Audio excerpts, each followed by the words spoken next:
Welcome to the Daily Fantasy Flex podcast. I am your host, Bryan Mears. This is the NBA version. I am joined by fellow FantasyLab NBAers, Jay Persson and Justin Phan. In this podcast, we're going to preview the NBA's Eastern Conference for the upcoming 2017-18 season.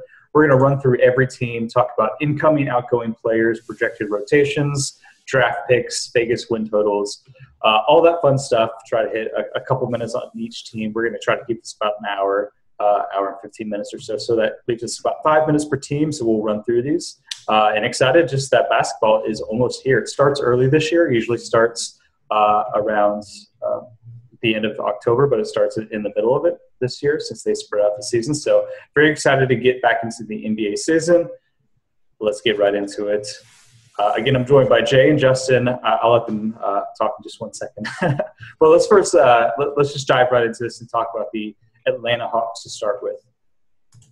Incoming players: Marco Bellinelli, Dwayne Dedmon from the San Antonio Spurs, who probably could have been used more there. Luke Babbitt is incoming. Outgoing, of course, we know Paul Millsap is the big guy who's leaving.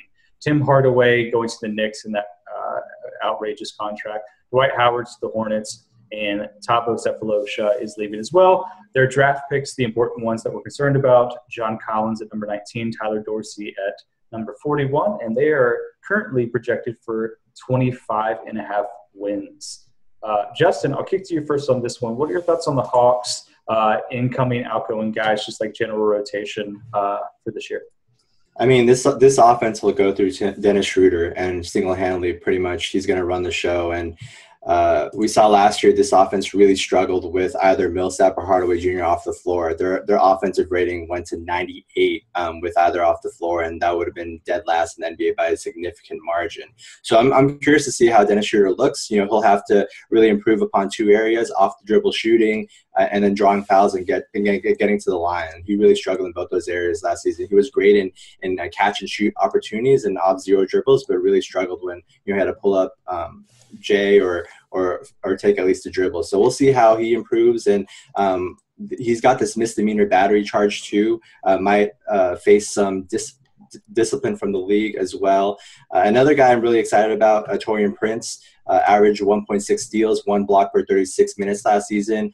Should see a nice little bump in usage and averaged 22 DK points per game over the final 10 games of last season when he moved to the starting lineup. So those are two guys I'm really looking at heading into the season. Yeah, raw production-wise, Dennis Schroeder was their most productive guy. That doesn't necessarily account for efficiency, but just minutes and usage rate. He was the most important guy in Atlanta's offense. So he's back, but obviously losing Millsap, Hardaway, and Howard, who were the number 2, 3, and 4 guys on this team, is going to hurt. 25.5 is a pretty low total. Jay, I sort of wrote in an article I put out today that Atlanta might be the worst offense in the league. What are your thoughts there? Yeah, it's going to be horrible. I mean, Schroeder's definitely one of those guys where we have to separate basketball analysis to DFS analysis. He's like the poster child of that, where we're going to see a usage rate increase. Millsap and Hardaway, that's 46.6% of their usage last year gone. It's going to go to Schroeder, a significant portion of that. So I don't, like you mentioned, his efficiency, I think we're all in agreement that he's not very good, real basketball player. But that doesn't mean he won't provide a lot of value, especially at the beginning of the season if he's not priced appropriately for DFS purposes. He had a 3.7% increase in usage just with Millsap out in 11 games last year. That doesn't include Hardaway, who was second in usage in those games. But yeah, the offense as a whole will definitely be really rough. I think a lot of the value from this team will be based around pricing because they'll definitely go through some games where it'll be very difficult for them to score. And, I'll echo Prince. I mean, the other guys you can kind of look at here are Ilyasova. He averaged 14.5 points and 6.3 rebounds in 52 games as a starter. Depending on his price, you could dig deep as a tournament flyer. And then, the newcomer, Dwayne Dedmon, I'm curious to see your thoughts on him. Obviously, the minutes won't really be there to a point where he's like a player on a nightly basis, but he did average 0.93 DK points per minute last season. What do you kind of expect of his role? And, as a cheap center, these are kind of guys we go quite often. He's going to start, right? Yeah, he'll start. Yeah. And you look at Schroeder use the 7th most possessions last season as a pick and roll ball handler, and Dedmon will be involved in a lot of those initially. He averaged 23.7 DK points in the 25 games he played at least 20 minutes last season. The concern here is that he's going from one of the most efficient offenses in San Antonio to one of the least efficient offenses this season in Atlanta. So the quality of those opportunities won't quite be the same. But I think, he's kind of in the mix as a punt play. I think the concern here where I don't want to roster a lot of Hawks and Cash is that I expect that they'll be behind by significant margins heading into the fourth quarters. A lot of blowouts. And we've seen that Budenholzer will ride that second unit late in games. And we've seen Schroeder kind of be benched at times last season for a Calderon or, a Delaney or one of these other options. So the minutes floor for a lot of these players is not going to be safe on a night-to-night basis. So really want to target these guys and just kind of up-tempo, close spread games, especially with Schroeder up-tempo. I will say before we move on from this team that John Collins, their first-round draft pick from Wake Forest, probably not going to get minutes. He's probably going to play behind Ilyasova and Dedmon early in the season. But for whatever reason, whether they are tanking at the end of the year and he's going to get more minutes, or Ilyasova goes down, he has to take some of the 4 spot to play along with Dedmon. This is a very, very efficient, amazing rebounder from Wake Forest out of college. Can put up fantasy points in a hurry. So out of all of the rookies, especially the ones outside of the top 5, John Collins could be a very, very viable DFS guy if he gets the minutes. Yeah, and he's going to be a guy I'm looking at in the second half of the season, because you look at this team, it's going to be different in the second half. After the trade deadline, you have Ilyasova, Luke Babbitt, both expiring contracts. Both guys I wouldn't be surprised to hang around after the trade deadline. So assuming 1 or 2 of Ilyasova and Babbitt get moved, John Collins is going to move into a significant role down the stretch. Okay, let's move on to the Boston Celtics. Incoming players, Kyrie Irving, Gordon Hayward, obviously, but also Marcus Morris and Aaron Baines. Outgoing, Isaiah Thomas, Avery Bradley, Jay Crowder, Kelly Olynyk, Amir Johnson, Jonas Jerebko. Bringing in Jason Tatum as the number 3 draft pick, along with Semi Ojeleye in the second round. A lot of really sharp people are into that second round pick of Semi Ojeleye for sure. Vegas win total 55.5. We talked about the over-under in our earlier pod about a month ago, so we won't necessarily get into that. I think we're all on the under. But I think this is one of the most interesting teams because we think, they're bringing in Kyrie, they're bringing in Hayward, really top-end talent. But I'm really concerned about the depth of this team. I mean, I just listed all of the outgoing players, and guys like Avery Bradley, Jay Crowder, Kelly Olynyk. I mean, these are just guys that fill in minutes that are just really solid players. So while this team might be better suited for playoff basketball, I'm very concerned about what their rotation is going to look like. And just early in the year, especially forming a cohesive unit and getting used to each other. So this is a team that I'm concerned about early in the year that I might wait to see about how this rotation pans out just a little bit at least. Jay, I'll kick to you first on this one. What are your thoughts on the Celtics going into this year? Yeah, it's definitely an interesting team with all the outgoing players, just a new crop of players in the starting lineup and off the bench. But Brad Stevens is a guy, I mean, in 2014-15 where he was just playing so many guys, he'd always mix his rotations. He kind of got a bad rap for that with DFS players. And now you kind of look at the last 2 seasons, and he's giving guys consistent minutes. We kind of know where the minutes are going. And like you mentioned, now with their thin bench, for us, it's kind of nice knowing, if the big 3 with Kyrie, Hayward, and Horford are going to see those constant minutes. And then I'm interested in to see how Tatum is and how Jaylen Brown improves from last season. We know Marcus Smart will get his minutes there around 30. So we kind of know where the minutes are going to go. Rozier off the bench will see time for sure. So I kind of like it for that. The difficult part is kind of identifying how big of a drop some of these players are going to have. Marcus Morris, Hayward not playing Utah, Kyrie, although he's awfully similar player to Isaiah if you compare their last 2 seasons. So I think that's kind of the most interesting dynamic to this team is just kind of how Tatum and Jaylen Brown are going to perform, and then the drop-off for some of these guys on a new team. Yeah, Justin, what are your thoughts? I mean, one thing that stands out to me is maybe this is a controversial take on my part, but I mean, I'm really unsure exactly what a Kyrie-led offense is going to look like. I mean, we saw it before LeBron, and we've seen it with LeBron. So, maybe the last couple of years with his growth over the last couple of years, it's not really fair to judge him before LeBron. But, I mean, even when LeBron was off the court, per NBAWowie.com, the Cavs scored 106.7 points per 100 possessions with Kyrie on the floor and LeBron off, which moved from about the second, third best offense in the league, and a historic offense for sure with LeBron and Kyrie and Love, to just about an average offense. So I guess my concern is that with a lot of this depth, and Hayward and Kyrie trying to learn to play off each other, and I'm really not sure exactly how Tatum, like some of these like role players aren't like set up to be role players. Like they're set up to be like first and second options. And the problem is if you have a lot of those, maybe they won't fit so well. So I would be very surprised if this is a top 10 offense in the first couple months.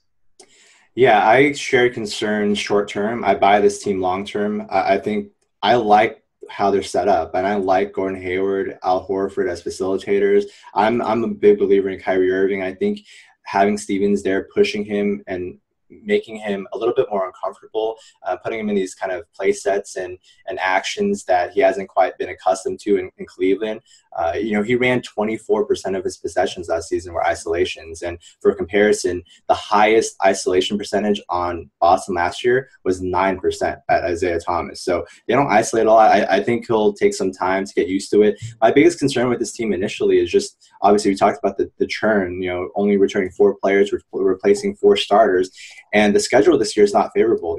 A shortened training camp, a shortened preseason where they get time to get used to each other. You got Marcus Morris. We talked about Schroeder with his assault charge. Morris is facing his aggravated assault trial too. He's missing the start of training camp, and he might be facing suspension from the league too. So that might be another starter that they might not have to start the season. So this is a wait and see team for me initially, just to kind of see how they gel with each other. If I was going to bet on one guy to start, it'd be Kyrie. I think he'll still be pretty fine just in terms of raw usage. And really, you kind of look at the quotes of him about Gordon Hayward, and I think the expectation is that he's coming in and he's expecting to have the ball in his hands and creating most of the time. So I don't think Horford's going to be a challenge to that, and I think Hayward will kind of let Kyrie do his thing too. So it's kind of wait and see, but I like the situation long term.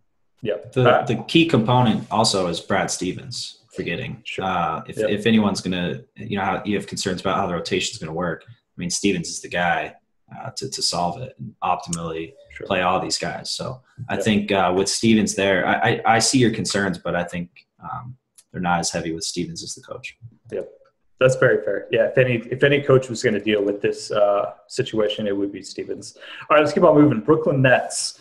Incoming players: D'Angelo Russell from the Lakers, Alan Crabb from the Portland Trail Blazers, DeMarre Carroll, Timothy Mozgov, and Tyler Zeller. And really the only notable outgoing player is Brook Lopez in that deal with D'Angelo Russell and Mozgov. As far as draft picks go, they got Jarrett Allen with the number 22 pick.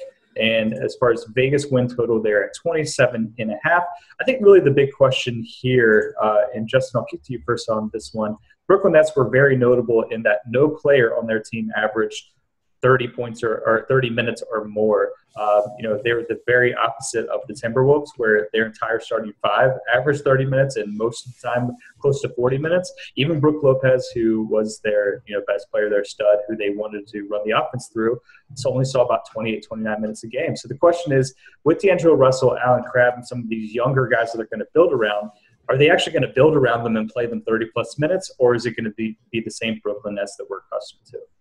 Yeah, that's definitely a concern, but I think a lot of that had to do just with their talent. And you look at the guys that started a lot of their games that season, they're their second unit guys this year. So they had just had a really big infusion of talent relative to what they had last year. And, D'Angelo Russell, Carroll, Crabb, add some depth too. So, this system is built for just fantasy goodness. It's a gold mine. They ran the fastest pace in a single season since 91-92. And they've shot, I think, the 4th most threes last season. Breakneck pace, heavy diet of threes, smaller interchangeable lineups. I love kind of this setup overall. And you look at Kenny Atkinson, his kind of bread and butter is developing young point guards. That's where he built his reputation with Jeremy Lin during Linsanity, with Jeff Teague in Atlanta. All those guys have really raved about the work that he's put in. So I like this spot a lot for Lin and for D'Angelo Russell. I thought, Russell was kind of yanked around a lot last season, just his role from game to game, starter to bench, point guard to shooting guard, initiator to playing off the ball. But I thought that was really good for him, just kind of putting him in different situations and kind of forcing him to develop in different roles. So I think this season having Lin there, people think, he's a loser there in terms of not being the primary ball handler, but he showed last season he really struggled as the ball handler pick and rolls, and he was at his best off the ball, in handoffs and isolations and cuts off the screen. So I think having a primary valve there in Jeremy Lin and having Russell being able to play off the ball is great for him. And I think I'm pretty high on both kind of heading into the season, in this tempo and under Atkinson. So I think those are the two players I'm looking at, and the rest are kind of fall in that 20 to 30 minute range where they're all kind of mixed in together, not seeing enough to really stand out. Yeah, and the good thing about Russell is he can play off the ball as well. Definitely has upside as a shooter for sure, and even off the dribble shooter, so to make defenses respect him. So I really like D'Angelo Russell. I've been a truther since he was at Ohio State. I think that he probably, like you said, going around, being yanked around is probably a good thing long-term for him because it forced him to grow. Even though I don't think that was intentional to make him grow. I think it was just bad coaching that could work out. So I think D'Angelo Russell is one of the more fantasy interesting players, I think, of the season. Gets another high-pace situation, but actually might get the keys to the offense as opposed to always having to worry about when he's going to be yanked out of the rotation. Jay, what are your thoughts on Brooklyn Nets? Yeah, I'm kind of all in on D'Angelo. I'll hype him big time. I mean, this offense was kind of built for him.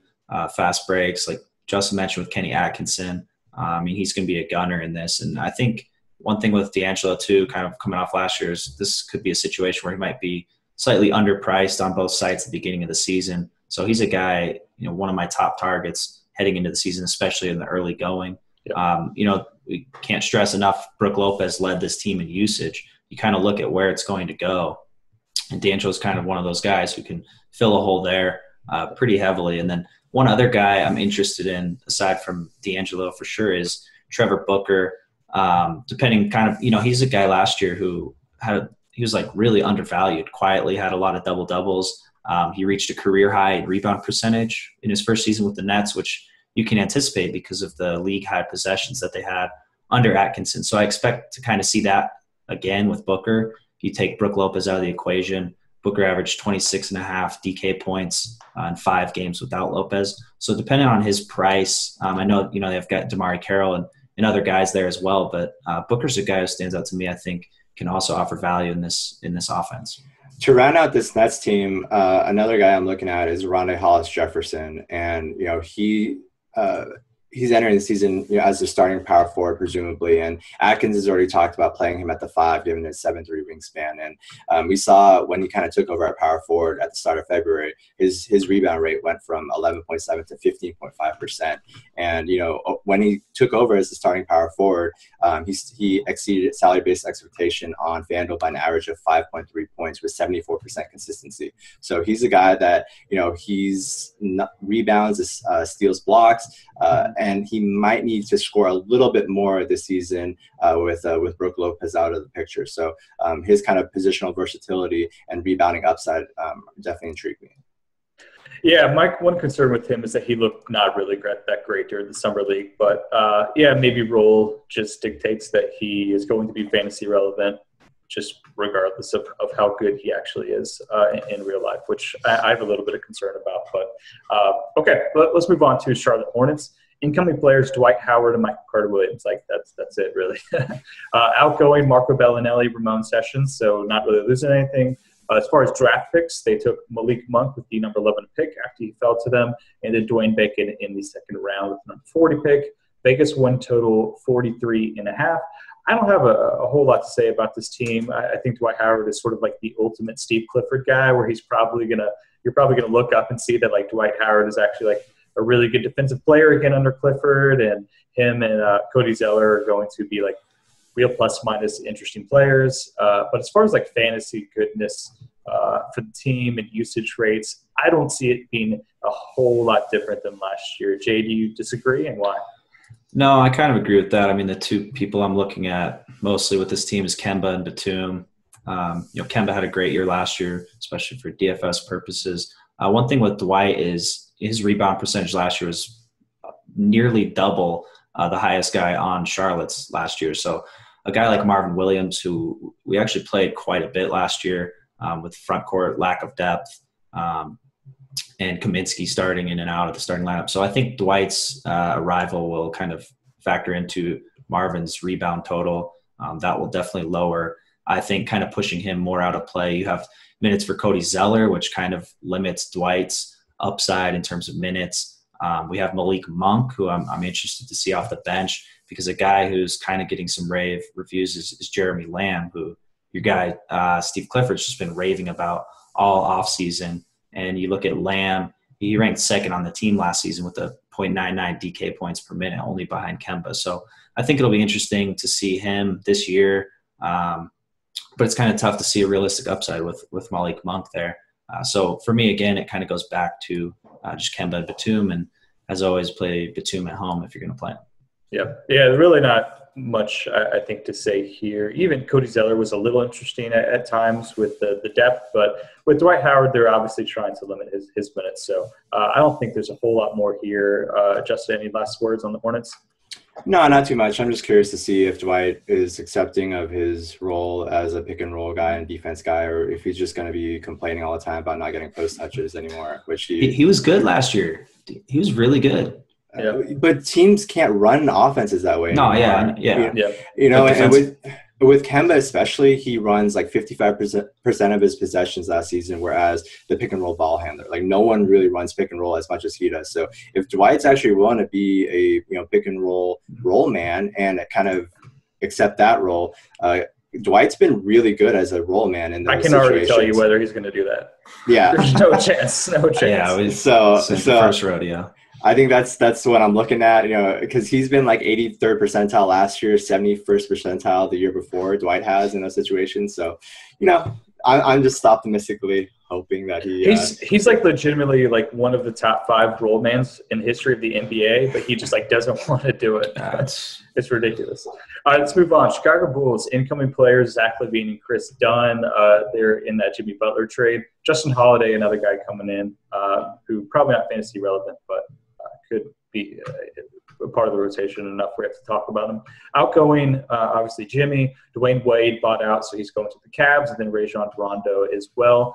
Draft pick-wise, they got Lauri Markkanen trading up to the number 7 spot in that Jimmy Butler trade. Vegas win total 22.5. Yeah, I mean, this might be I was saying that the Atlanta Hawks might be the worst offensive team in the league. Might be the Chicago Bulls, actually. Justin, what are your thoughts on Chicago this year? I actually don't have any. I've written like pretty much nothing down because I can't come up with anything. This might be the worst opening day starting 5 in NBA history. It's just awful. Dwayne Wade's gone. Obviously, got bought out, signed with Cleveland. So you're looking at Chris Dunn, Denzel Valentine, Zipser, Mirotic, and Robin Lopez. I mean, it's just going to be absolutely brutal. Markkanen is kind of the guy I have some interest in if he can kind of win that backup center job and eat into some minutes at power forward. I think he's kind of the guy just in a vacuum that I think can be the most fantasy friendly. But other than that, I have zero interest in this Bulls team, even if they're like priced down.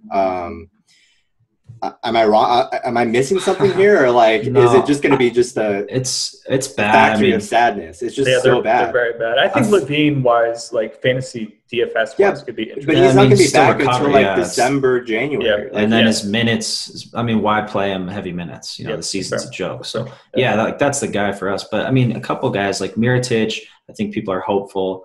Down the stretch last season, the last 2 months, he averaged 28. DK points per game. He gained 20 pounds this offseason. And he did that 28.12 DK points in 27.1 minutes per game. So that's a really good per minute rate. So there's hope that he could provide value. I'm curious. I mean, Chris Dunn, like, he was so bad. I don't think he's good. But let's talk about FanDuel really quick with the blocks and steals fiasco. I mean, Dunn with those steals. I mean, he averaged 2.8 steals per 48 minutes. That would be the fourth best rate out of all qualified players last season. So those three points per steal with Chris Dunn getting minutes. I mean, this is a team with Campaign injured. I mean, the depth at the guard isn't great. I do think he's legitimately one of the best on-ball defenders in the league, like, already. So that might be. I think he's good. I think he's good for sure. But I think that's a decent point with the steals. But that's just like, it's thin. It's thin. That's what I'm saying. Like, this team going these guys, they're going to be cheap and it's going to be tempting. But like, it's going to be ugly too. I think Nico's usage should be pretty damn high. Like, 25+%. He's got to be the best guy to roster here. But someone has to take a shot. But I just worry about his efficiency. Like, is he gonna? He's probably might shoot under 40%. Honestly. Oh this team's gonna be very bad. Yeah, but I think that you're just looking at GPP plays all around. Like, Chris Dunn could have a game where he has 7 steals. Right, that's 1 billion points on FanDuel. Right. So those are the guys you're looking at. But otherwise, this is a really bad team that's going to be on the wrong side of a lot of blowouts. All right, let's keep on moving. Cleveland Cavaliers incoming: Isaiah Thomas, Derrick Rose, Dwayne Wade, Jake Crowder, and Jeff Green. A lot of those in that Kyrie trade. Outgoing, obviously, Kyrie, and Darren Williams is not going to be their backup point guard anymore. No draft picks this year. Don't need to worry about that. Vegas win total 54.5. Obviously, I guess the thing that we need to discuss for the next couple minutes is the effect of the Kyrie Boston trade, how we think this rotation is going to pan out, because there are a lot of high usage guys coming in Isaiah, Derrick Rose, and Dwayne Wade specifically. Jake Crowder probably is good enough where he deserves quite a few minutes. He's going to start now. Yeah, they're going to start Love at the 5. Yeah, Crowder at the 4. Which, when you look at this rotation or all the players, it's like, okay, how are they all going to get minutes? You look at the guards with J.R. Korver, Shumpert, Wade might come off the bench. I think he will. What do you think, Justin? Do you think Wade will come off the bench?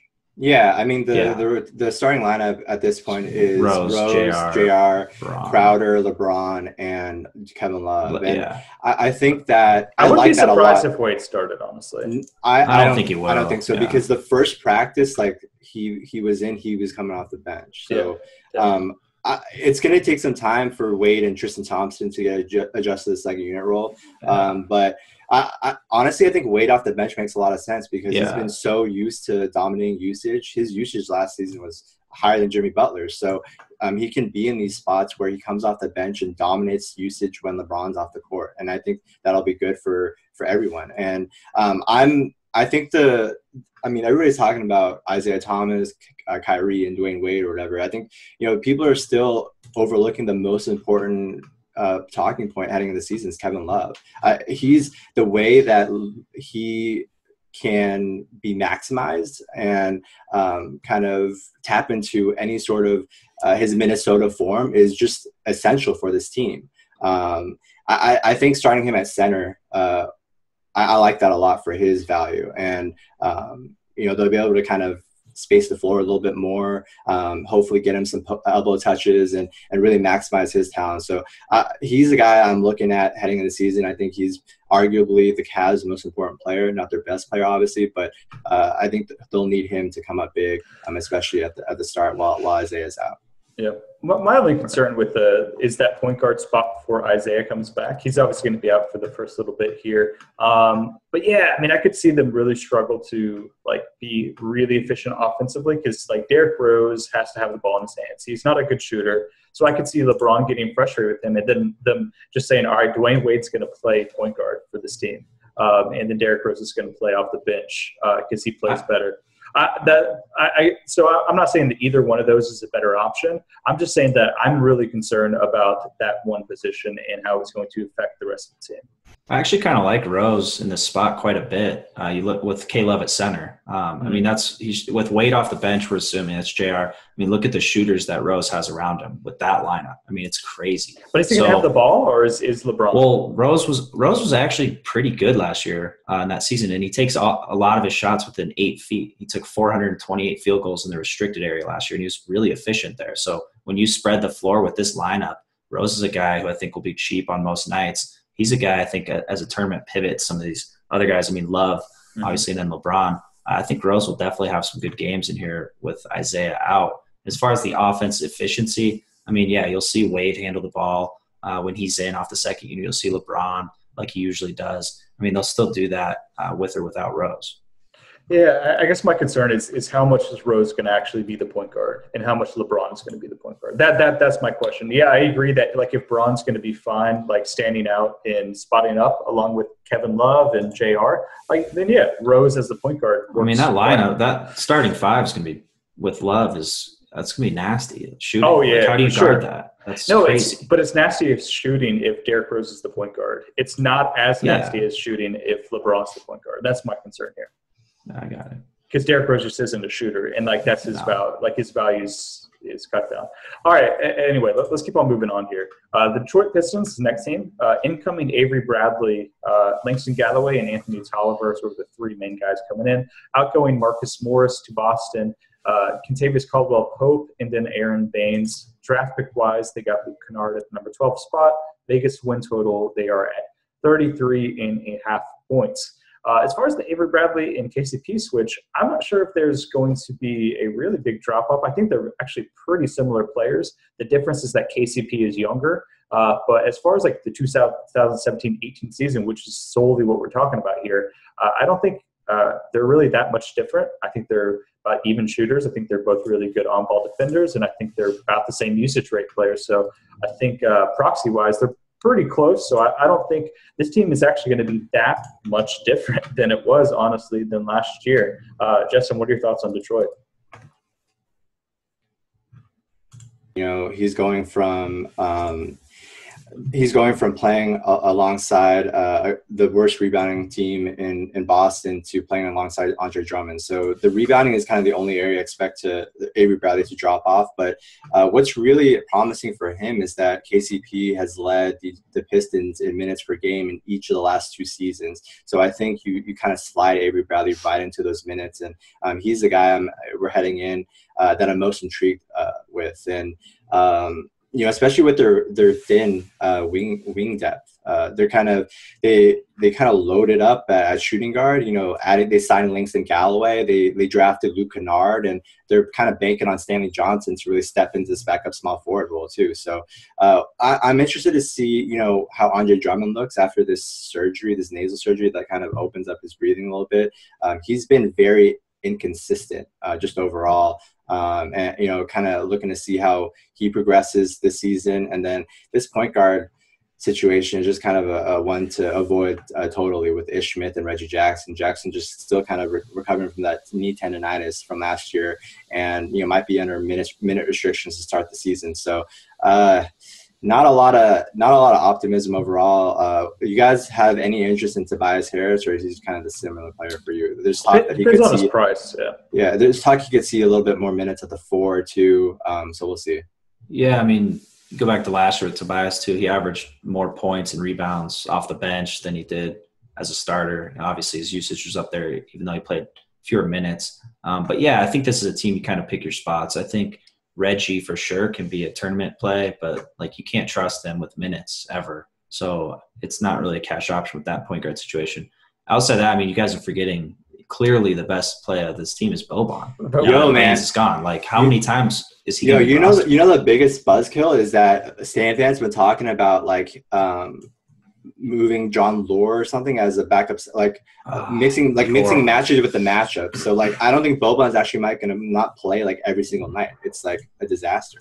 Yeah, but when he does, I mean, we don't need to pull up his like permanent rates or anything. Yeah, it's 10 DK points per minute. Yeah, like I mean, he's gonna be in play, especially like on FanDuel with the blocks and the low. Yeah, like you can get a center DK, for like 30, if he's like 3,200 on DK or something. Like I don't know. I mean, sign me up for this team too.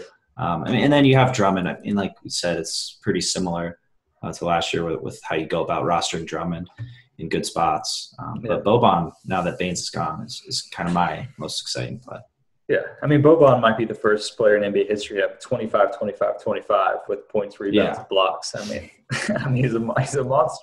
Yeah. All right, let's keep on moving. Indiana Pacers, next team we're going to discuss. Incoming players: Victor Oladipo, Bojan Bogdanovic, Darren Collison, Kojo. Actually, I sort of forgot about that before I was doing prep. Corey Joseph and Sabonis from OKC as well. Outgoing Paul George, of course. Jeff Teague, Monte Ellis, CJ Miles, Aaron Brooks, Rodney Stuckey, Lavoy Allen. So completely different team here. Draft pick wise, they got TJ Leaf with the number 18 pick and Ike Enobogu with the number 47 pick, who could be an interesting second round guy. Vegas win total, they're at 31.5, which seems a little high. Miles Turner was the stud here.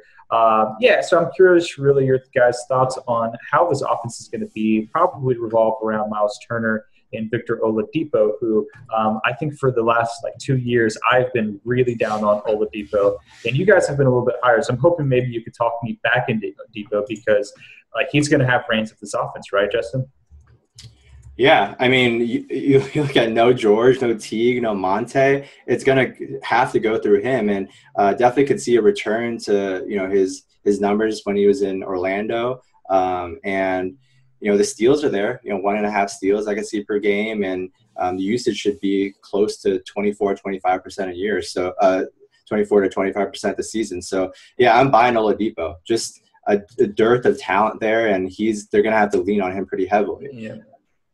I agree. I'm high on Depot. Sorry, Brian. But he played with Russ, and Russ had a 41.7% usage rate. You take away Paul George and Teague, the 1 and 2 usage rates for this team. Yeah. I mean, he's going to be driving more to the hoop like he did in Orlando. His true shooting percentages remain the same all career. So, I think he's super nice. Yeah, and I think, like you had mentioned this earlier in the pod, sometimes there's some players where you have to separate how good they are in real life versus how good they are in fantasy-wise. I don't think Victor Oladipo is very good real basketball-wise, but it doesn't matter, Yeah, it doesn't matter. We're talking DFS here in production, and I think this team will have to play a little bit more up-tempo too.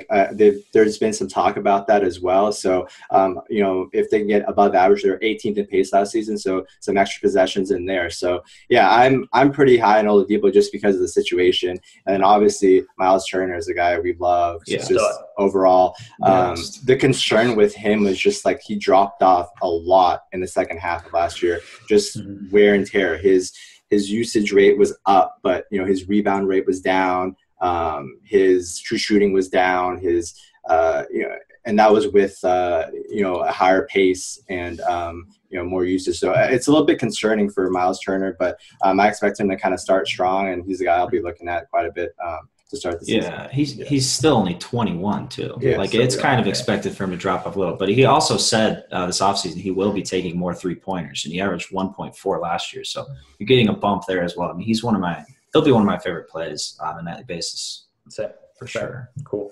All right, let's keep on moving. Miami Heat. Incoming players, Kelly Olynyk. That's it. Outgoing players, Willie Reed, Luke Babbitt, and Derek Williams. They have 1 draft pick from this year, Bam Adebayo, out of Kentucky, number 14th pick, who looked pretty darn good in the preseason and in the summer league as well, displaying some skills that he didn't necessarily display in Kentucky, which seems to be an annual tradition. Vegas win total 43.5 for the Miami Heat. As far as just stability of roster, stability of roles, this is pretty much the same team for me. I think that you probably have to include Kelly Olynyk playing alongside Hassan Whiteside in there, but I think that that's a fairly solid fit just in terms of spacing the floor. Kelly Olynyk can do that, and Hassan Whiteside can account for him a little bit defensively. So I like this team. They finished really solid at the end of the year as far as win-loss total and their win rate. But overall, DFS-wise, usage-wise, I think this is a fairly similar team to what we saw at the end of the year last year. Jay, what are your thoughts? Yeah, I mean, it's the same team, but the thing with last year versus this year is last year they were injured pretty much the entire season. There were a lot of nights where they had 8 players suiting up. So we played so many of these guys. We saw Waiters bust out. We saw James Johnson go ham. We had days where Dragic was getting all the usage. So we played all these guys individually with other injuries. Now that, if they're not having these big injuries, I mean, you can expect a pretty big dip from Waiters. You can expect a dip from James Johnson. You have Tyler Johnson and Josh Richardson competing for minutes there. We have Justin Winslow, who was injured last year. Like you said, you add Olynyk. So it's really tough. I mean, we played a lot of Heat guys last year just out of scarcity with players on the court. Yeah. So I think while it's the same team, it's a totally different approach for DFS with this offense. You're not going to get those monster games from Deion Waiters and James Johnson as much if this team's fully healthy. Yep. Oh, yeah, that's a great point. Yeah, at least at the beginning of the year, if they're all healthy, definitely going to hurt each other usage-wise. Justin, what are your thoughts here? Yeah, I think I pretty much agree. They led the league in missed games, 328 missed games due to injury or illness last season. So, with this team kind of fully functioning with their depth, I don't expect targeting too many off the bat. What do you guys think about Whiteside? His kind of thing has been minutes. Like if he can get a consistent 34 to 36 a night and stay out of foul trouble, then he could definitely be a beast. But anything change in your mind for him heading into the season? I don't think anything changes. It's the same kind of guy. Be careful when you go him. The foul trouble, the elite GPP play. When he's lazy on defense and gets yanked. I mean, it's tough. It's an elite GPP play, and I think at times you'll be able to pick your spots for couch games. Yeah. I mean, especially on FanDuel, like this is one of the premier shot blocking players. I mean, the double with block upside is massive for sure. All right, let's keep on moving. Milwaukee Bucks incoming players Gerald Green and Brandon Rush, outgoing Michael Beasley.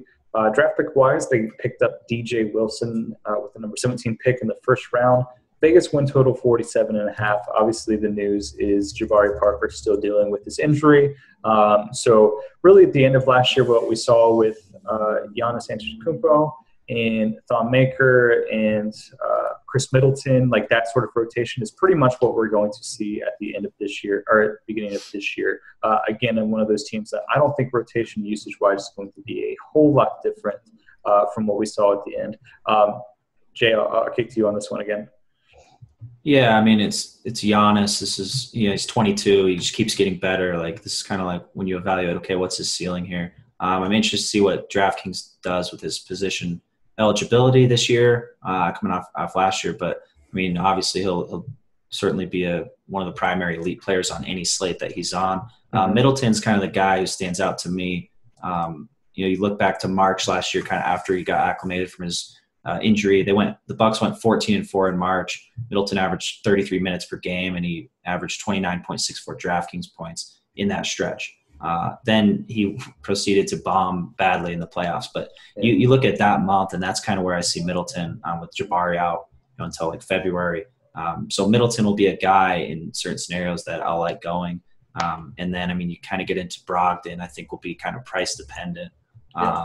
We look at like Greg Monroe had his stretch last year where we liked him a lot, but it seems like Thon Maker will hold down that starting job. I mean, I'm curious if Maker's going to get a bigger role this year or not. What's Thon's realistic outlook this season? What do you think, Justin? I'm quite high on Thon. I think kids show that he trusted him towards the end of last season. He started, moved him in the starting lineup. The upside's definitely there. You kind of look at his per 36s. They're pretty nice, in terms of 2 blocks, a steal, not quite a points guy, but, he did show some range with the threes, started shooting those. So, this is definitely, a guy that I'm going to keep an eye on, see if he can kind of cement a bigger role. They still have Monroe there, coming off the bench. So the minutes upside isn't quite there just yet, but, maybe he can carve out something more consistent and bigger, and definitely a guy to keep an eye on. Is Giannis the second best player in the Eastern Conference this year? Behind Embiid? Behind Embiid, right? Yeah, of course, yeah. Yeah. Are we losing Bryan over there? Is he just being? You got some glare. Yeah, no, we're good. All right, let's keep on moving. New York Knicks, next team we're going to discuss. Incoming Tim Hardaway in that great contract. Enes Kanter and Doug McDermott coming over from OKC in that Carmelo trade. Michael Beasley and Ramon Sessions are free agent pickups as well. Outgoing players, Carmelo, obviously, Derrick Rose, and then Justin Holiday. Draft pick-wise, they got Frankie Ntilikina in number 8 spot here. Vegas win total is 30. So I think this is a really interesting team. Justin, kick to you first on this one. Obviously, Porzingis, hopefully they're hoping he's going to take another step up this year with no Melo.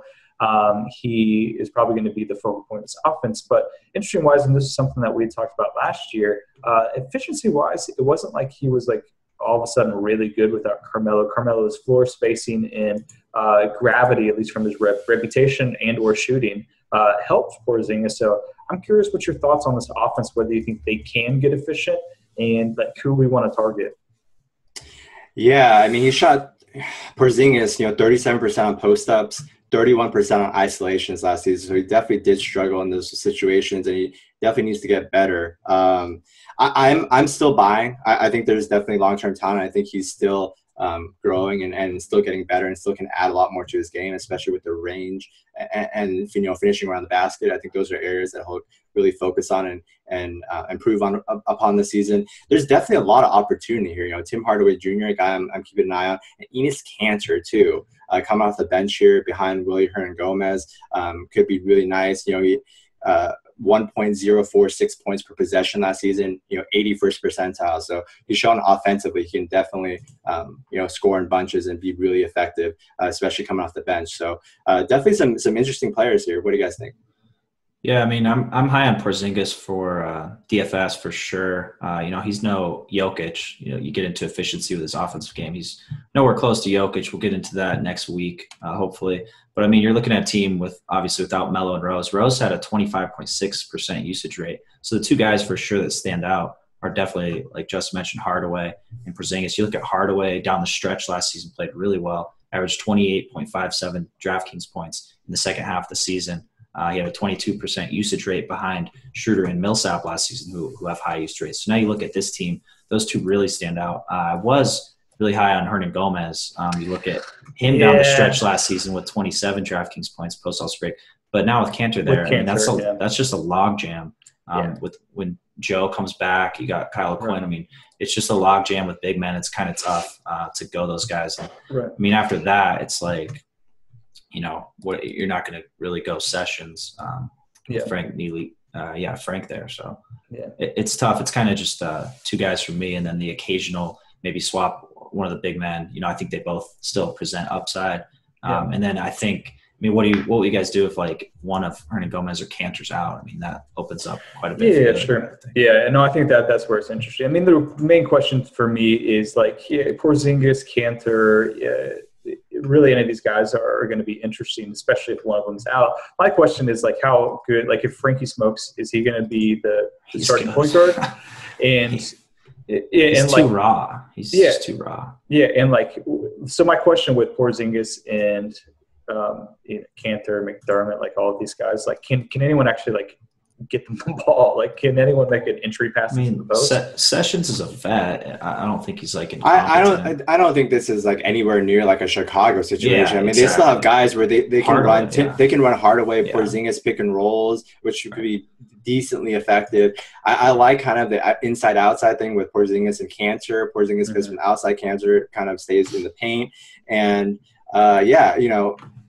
Nicolina. You talked about Chris Dunn with the steals. Nicolina is another guy I can see kind of being in that ilk he's so good defensively. He's long.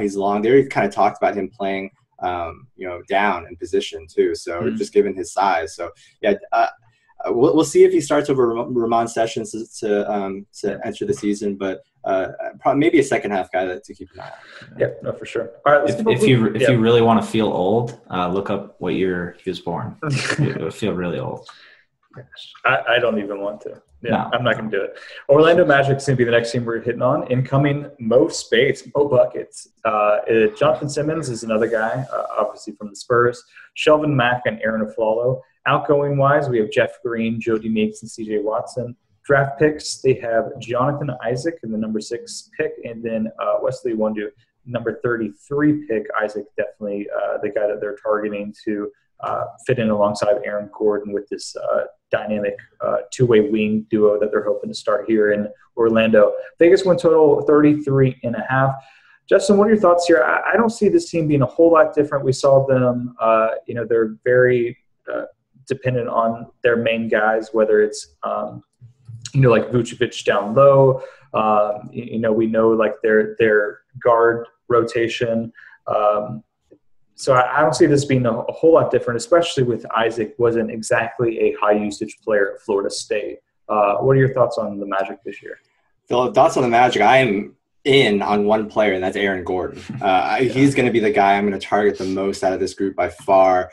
We saw kind of pre and post break where they finally started playing him in his more natural position at power forward, and he just started taking off. Pre break, 11 points, 5 rebounds, 43% from the field. Post break, 16 points, 6 rebounds, 50% from the field. So I think he's due for a jump this season, and he's kind of the guy I'm eyeing from this team. Yeah. My question is like, are they actually going to play him at the 4 or with Isaac? I mean, he's starting at the 4 for sure. I mean, their starting lineup's pretty established at this one. It's probably going to be Elf, Terrence Ross, Fournier, Aaron Gordon, and Vooch. So Gordon should enter the season as a full-time 4. Yeah, I guess my question is with Isaac, where are they going to slot him in? Are they going to slot him at the 3, or are they going to move Aaron Gordon to the 3, put Isaac at the 4? Like, that's my question. Are they going to move him up to the 5? Like, I'm assuming that Jonathan Simmons is going to enter as the backup 3 behind Fournier, and then Isaac as the backup 4 behind Aaron Gordon. Yeah, right. Yeah, I agree with you. I just don't trust the Magic at all. I mean, it's Gordon for sure in terms of consistency and kind of cash game makeup. Yeah, like after they got rid of Ibaka, he averaged 29 DK points, and he was never really priced up that much. You get into the other guys. I mean, how many times did Elf win someone a tournament at 5% ownership? The problem with these guys, Vooch too, is the minutes. Vooch and Elf specifically. Fournier, Elf is like the best GPP player in like NBA DFS. I mean, that triple-double upside was huge for him. I mean, and he had a stretch there. So I think for him, again, he's going to be a nice tournament play this season. But you're not really going to want to go him at this roster, everybody healthy at this rate, just with kind of the minutes downside that him and Vooch have. Vooch is another guy. I mean, tournament play for sure. He has that big upside. I mean, he's consistently underpriced on DK. Like he was always the guy we were looking at, like pretty much every centers are just So to speak to the minutes downside that Jay just said, I think it got a lot better after the All-Star break when they moved Serge Ibaka. So Magic starters after that trade, after the All-Star break, they averaged 31.1 minutes per game, which ranked 6th among all teams. And you post-break, Vogel used just 3 different starting lineups compared to 13 before the break. So I think things really just settled down a little bit with the minutes and got a little bit more consistent and predictable post-break, which is exactly what we kind of wanted. It just addresses the biggest concern with these Magic starters entering the season. How bad was Ibaka for this team? Like, what a disaster. Yeah, and Biyombo. How bad was Biyombo? Biyombo was bad too. Coming out of Charlotte. Yeah, but it's a problem. Like, you have they had like 3 different guys. I mean, they had like 15 players, but they had 3 different guys. Every player was the same. Made no sense. Yeah, there's like Fournier is another guy. I mean, we went him. I think again, he's a player. Like, the minutes will be there for the most part, but he just doesn't produce enough outside of scoring to really be a guy. He profiles as a cash, not a GPP play, but then he only also if he's cheap enough. Yeah, that's the problem. Yeah, I mean, his thing too was a heel injury that really affected his efficiency and his scoring ability. So if he kind of enters the season healthy, he's a guy who can shoot 46% from the field, 37% from 3 pretty easily, which is what he averaged before suffering that heel injury. So that's kind of what I'm looking for with him. He attacks the rim too, which is always nice. Elevate the floor a little bit with free throws. Yep.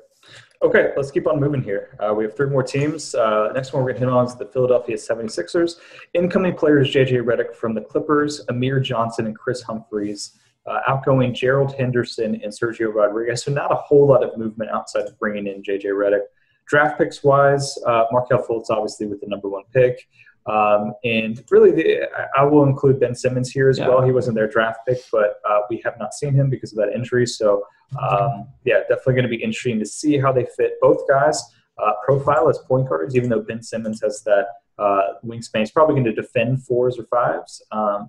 And maybe some 3s as well, but definitely offensive-wise, both him and Fultz are more point guards than not. Biggest win total, they're at 39.5. Big question here is obviously how much is Embiid going to play, and just how quickly is it going to take for these guys to gel together? I mean, Simmons, Markelle Fultz, Embiid, Robert Covington. Like, this is a really, really nice long-term rotation. The question is, at the beginning of the year, how do we think it's going to fit together? Will Embiid's usage come down with Fultz and Simmons? And how do we want to use these guys in fantasy? Jay, what are your thoughts? Yeah, I mean, I think you look at Embiid last season, his usage rate was 36.3%, which is insane. You add Simmons and Fultz to the mix, and I think it gets a bit dicier for his usage rate upside kind of there. But again, I mean, the big thing with really this whole team is health. It was last year. We saw guys like Dario Saric. We played Rashawn Holmes consistently. And even Jahlil Okafor had a week where we had to go in because lack of front court depth. So it's going to be I think this is the most interesting team to kind of watch for in the beginning of the season with rotation and minutes, performance with Fultz. The guy I'm definitely the most high on, I mean, outside of Embiid, and that's kind of assuming if Embiid's fully healthy, is definitely Ben Simmons. I'm buying into him massively. I think he's their point guard. I think his ceiling is absurd. I think this is a guy that has triple-double upside, even kind of in the early going with this team. So Simmons is a guy I will be very high on at the beginning before he kind of gets priced up. Yeah, that's definitely fair. Another guy that I'm pretty interested in, it's just from the GPP play, is Bob Covington, just because I think if you let him just spot up and shoot around these guys, he could have some big games as well. Definitely a good steal block guy as well, just with his defense. Justin, what are your thoughts here? Yeah, really interesting rotation. I assume that this is going to be one of the more difficult rotations for us to peg early in the year. Yeah, I'm having trouble just with projections right now, just kind of nailing everything down. I'm probably going to be lighter than the average person on this team right away, just because their offense is going to run through two guys we mentioned that haven't played a single NBA minute, and Fultz and Simmons. So Embiid, I think is the guy I'll trust the most. I thought Covington, the call, that was a good one. His thing is steals and threes, and he'll take a little bit of a hit in usage, but I think he'll still be pretty effective. And I'm curious to see where he's priced. If he ends up being priced down, that's a guy that I'm more than comfortable going with, who should see a decent amount of minutes. And then JJ Redick is. I'm not buying that at all. I think he's going to suffer a lot from not being alongside Chris Paul. You see, since 2013, he shot 48% from the field with Chris Paul on the court, and then 42% with him off of it. So I kind of don't expect him to be as effective. And Simmons, we'll see. I'm a little more conservative, but the potential is there. The usage is going to be there, and he's going to offer a really nice combination of rebounds from that power forward position and assists as a team's de facto point guard too, and nice steals upside, I think, too. So definitely a very versatile player who can, I think eventually average a double-double, maybe 15 and 10, and then give you some nice assists and steals on top of that. Yeah, this team too with Fultz and Simmons kind of potentially co-sharing the ball. This team was 5th in pace last season, and now they're getting Simmons and Fultz, both like the run. I mean, it's going to be one of those things where it's, whichever one of them grabs the rebound or gets the entry pass, that's who's going to take it up the court. This team is going to play fast. So I think there's just a lot of upside with these guys. Redick, I agree. I mean, it's like we didn't really roster him last year. I don't think he's going to get better. Right. So I'm not on him at all for DFS purposes. If we're not going to roster him around DeAndre Jordan and Chris Paul pick and roll, then we're not going to roster him ever. Exactly. I think he's a good. I think he was a good signing for this team. For sure. Yeah, because you want to surround these guys with shooting, right? And like you have Covington and JJ Redick spreading out for those point guards. Yeah, I mean, real long term at least, this is like the perfect situation. The question is what's going to look like in the short term for sure. Some questions there, but definitely some guys that you want to target for sure. All right, let's move on. We have two more teams. Toronto Raptors is second to last one. Incoming, they have CJ Miles and KJ McDaniels. Outgoing, they have Kojo. Man, I love some Kojo. DeMarre Carroll, Patrick Patterson, and PJ Tucker. Draft pick, they got OG Anunoby at the number 23 pick. A lot of sharp people thought that was a steal. Definitely a great college player, especially defensively. Vegas win total, they're at 48. So I think obviously some of the departures of these guys, whether it's Kojo, DeMarre Carroll, Patterson, Tucker, definitely hurt some of their depth. But they do have some guys that are ready to step in. Norman Powell probably going to take over the starting role alongside DeMar DeRozan and Kyle Lowry. And so I think they're not going to look a whole lot different this year compared to last year. Obviously, Serge Ibaka going to have a full season, a full off season to gel with this team. So not a whole lot different from they looked at the end of last year, with Norman Powell probably taking the biggest step forward here. Justin, what are your thoughts? I'm not buying the Raptors for DF. I mean, it's Lowry and DeRozan as usual. I'm down on Jonas Valanciunas. His minutes have declined 4 straight seasons. There's been talk that he might lose his starting job, but I think he's held it off for now. And then Serge Ibaka, his block rate has just precipitously declined, since his Oklahoma City days. And career low 14% free throw rate last season, 12.1% rebound rate over the last 3 seasons. And I'm not buying him at all. I think I'm curious to see how much Bebe and Pascal Siakam can kind of contribute to that rotation. And CJ Miles, a guy that we definitely don't want to go to that well when he's starting. He was frustrating. I mean, he's a guy that we mentioned someone earlier in this pod. He'd just get injured. Like he'd get injured in the first quarter. Miles. Yeah. I mean, so I'm not really buying him, and it's Lowry and DeRozan as usual. We'll see if this talk about DeRozan adding a 3-point shot is actually legit. I mean, it's been a couple seasons now where he's kind of talking about him adding perimeter game. So it'll continue to go through Lowry, DeRozan. Lowry continues to play massive minutes. He's ranked second in each of the last 2 seasons in minutes per game. So definitely a guy I'm going to look at during the regular season as usual. Yeah, I'm throwing Norman Powell in the mix with Carroll and Tucker gone if he starts over CJ Miles, assuming he did do well as a starter. He averaged 15.5 points, 3.7 rebounds, 1.8 dimes, and a steal per game as a starter. So depending on where his price is at, I think he could be a viable option. If he is priced fully, then that's a guy you don't really want to go too much. And then I'm down. I mean, I'm down on Valanciunas as well, especially in today's NBA. I'm down on Ibaka, but I'm also kind of down on DeRozan a little bit. Relative to last year. His usage rate was insane last season. His efficiency was unbelievable from mid-range. I mean, I just see regression coming from his standpoint. I mean, the question is, how is shooting guard going to be on most slates? The depth there, there are times where you can pay up for DeRozan, but so efficiency-wise, I see regression. Do you see regression usage-wise? I mean, 34 is high. Yeah. I think he'll be at 30 is sure high. Like, I think you can take away a point or two and add it to Lowry perhaps this season. But I see the efficiency dropping a little bit. Yeah. That's not to say he still isn't a solid floor play, but it kind of just depends. Right. If he's fully priced up, I don't really want anything to do with that most nights. Yeah, like a 9K DeRozan, not so appealing. But I think he'll still be in the 30 range, which, if he's going to be like priced down a little bit, then that's a nice floor. But I mean, where would it go to? That is my question. Yeah, that's my concern. I'm saying like Lowry. I mean, he had a 10% higher usage rate than Lowry. That's true. Yeah. He played out of his mind. I'm just saying he had like an incredible season. Yeah, I mean, I don't think that's going to happen. His thing is he's a tough shot maker. That's his. I mean, he consistently makes these shots where it's like no, yes, and when he's taking those shots, it's like. And Lowry's 31. Like, I don't see him like getting up into 30% usage rate. No, yeah. Well, he's 24.9 classes. Yeah. I'm concerned. Like, I don't see like DeRozan's usage rate being able to be distributed like that much. Yeah, you could probably throw a point or two to Lowry and maybe take away some efficiency. Yeah. No, the efficiency-wise, we're on the same train. The thing with Lowry and DeRozan, like Justin mentioned, it's the minutes. I mean, these guys are just – the floor is so nice with those minutes.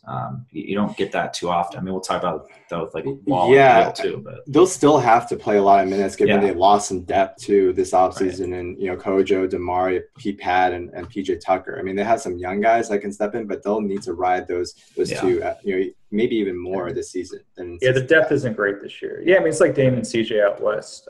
It's just like those guys are the ball handlers. Yeah. They have to play a lot of minutes. Like, there's just a floor that comes with that role. Dame, CJ, Wall, Beal, Lowry, DeRozan. Yeah. Just big minutes. Speaking of, good transition. Last team of the pod, Washington Wizards. Incoming players, Tim Frazier, Jody Meeks, Mike Scott. Outgoing, Trey Burke, Bogdanovich, Marcus Thornton, and Brandon Jennings. They did not have a draft pick this year. Biggest win total, they're at 48.5. Jay, I mean, you transitioned us, so I'll kick it to you first on this one, and then Justin can finish this out. Not a whole lot of incoming, outgoing guys, so maybe fairly similar team here. Yeah, I think it is for sure. I mean, like Otto's a similar player to DeRozan. I mean, Otto, I think there will be some regression there.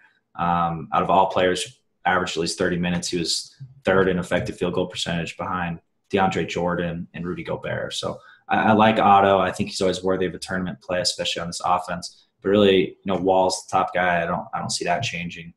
Beal took a massive leap forward last season, increased usage, lights out shooting, especially in the second half. I don't know if he can go up another notch this season. But again, he's at that shooting guard position where he's a guy in positive matchups will roster a lot. The decline I see with this is Gortat. You mentioned it briefly with Valanciunas, and just today's NBA, you have a front court center, Gortat and Mahimni, two traditional centers, just in today's NBA. So I don't think the minutes upside for Gortat's really going to be there this year. I mean, it depends on his price. If he's super cheap, he can get you that double-double upside. But it's really going to be Wall, Beal, and maybe Otto in tournaments. I mean, I think Keith, I don't anticipate really a change with Keith either. Justin, what are your thoughts on this rotation? Yeah, let's go through this one by one. I'm buying Beal. Post-break, he shot 50, 40, 85. I think he'll continue to show strides and improve. And he's the guy that I probably expect to make the most improvement this season and kind of carry that post-break play into this year. Otto Porter, I'm selling pretty hard. I think the three-point percentage was a massive outlier. We kind of saw a major regression after the All-Star break. He shot 47% from three pre-break, 34% post-break. So I think that post-break player is a little bit closer to where we should expect him heading in the season, especially after getting that contract. And then Gortat, in games that Mahimni played, he went from averaging 12 and 12 to 9 and 9 in the games that Mahimni played. So definitely a guy I'm selling. Then Markieff Morris, his absence to start the season with that sports hernia surgery, a little Jason Smith action possibly, and 3 starts last season. We saw Jason Smith average 25.8 DK points. So CSU Ram GOAT. Yeah, CSU Ram GOAT. He played him in the championship. Maybe some interest in him to start the season. We'll see how much stretch 4 that Otto plays to go to start the year, and then we have some Mike Scott potentially there too. But Jason Smith should start on most games that Markieff misses. So maybe got to keep an eye on to start the year. Cool. All right. Well, we're done with teams. Last question for you guys. 2018 Eastern Conference odds to win. Cleveland Cavaliers -150, Boston Celtics +225, Wizards and the Bucks are right there behind them, even though there's a big drop-off between the Cavs and Celtics at +1,200 and +1,600 respectively. So, I mean, we're all on the Cavs. Who's the best value you guys like? I think the Bucks 1,600 ain't so shabby, honestly. I mean, yeah, it depends. If Jabari comes back healthy and Giannis takes another step forward, Middleton doesn't bomb the playoffs again, it could be interesting for sure. I don't know the Bucks are like worse than the Celtics, honestly. Wow. I think you're hating on Kyrie a lot. I think you're hating on Brad Stevens more than anybody. No, a lot of the reason why I'm more optimistic than you are on the Celtics is Stevens. I think he's the best. He's the best in terms of not only figuring out how to get the most out of players, but just to put them in their best position to succeed. So the learning curve for them will be a little less steep with Stevens there. Yeah, I guess so. No, I'm not hating on any of the individual players. I think that it's going to take a year for them to get things right. So long term, I would buy the Celtics for sure. This season, I think win total, what's the difference between their win total? 7 games or something like that? We all took the under. I would, win total. Yeah. I'm saying that I think they'll be within 2 wins of each other, not 7, 8 wins of each other. That's my point. That they're probably fairly close. So with the Bucks, I'm curious. I think theoretically they're fine. Giannis is obviously amazing. Chris Middleton should be more healthy. They're 1, 2, and 5 spots I don't love. I don't see how much how do they get better in those spots? The 2 spot, they're still rolling Snell, Jason Terry, Rashad Vaughn, Brandon Rush. No, thank you. Then Brogdon, we kind of saw I like Snell. I like Brogdon, and I like Maker. As role players, but how much more upside do those guys have? Beyond what they showed last year. I think Maker's got quite a bit of upside. He's still he's like 20, right? I mean, we don't know, but I maybe I'm just higher on some of those role players. Well, if you're comparing it relatively with their value, I agree that it's nice value. But I think you're fading an injury. I think I'd still take the Wizards at plus 1,200. I think on Bovada, that's I think that's pretty good value too. Because they're like returning everybody from last year, and they added some depth with Frazier. Yeah, they added some deep. Yeah, Jody Meeks will definitely get injured though. That's fact. That's fine because Bradley Beal will just play 45 minutes a game. It's fine. Right. And then they'll have Mahinmi healthier this season too. Yeah. So, that's tough. My point with these odds is that the Celtics, Wizards, and Bucks are in like the same tier for me. It's like the Cavs in their tier, and then those three teams in their own tier. And I don't think then Washington or no, Washington, Bucks, and Celtics. Yeah. Okay. Yeah. I was like, I think are in their own tier, and then probably like you might could throw the Raptors in there too, even though like I'm a little worried about them. So I guess that's my thing. It's not that like the Bucks and the Wizards are so much better than they're just as good as the Celtics, but like odds wise, like the value is much better on those teams if you're gonna pick a team to upend the Cavs. Yeah, I can get down with that. Yeah. All right. Cool. I think we're going to end it there. Good talk, guys. We're going to do the Western Conference next week, next Monday. So it'll be out Monday night probably, and then right after that is the season. So we're almost there. Definitely catch some of our content. I just put out a weighted usage rates article going over projected rotations and usage stuff for each team, how we can measure uncertainty for these rotations, sort of like what we discussed here. And then Justin is going to put out some previews as well. So definitely catch those on the site as always. And we'll talk to you guys next week for the Western Conference. Thanks, guys. See you guys next week.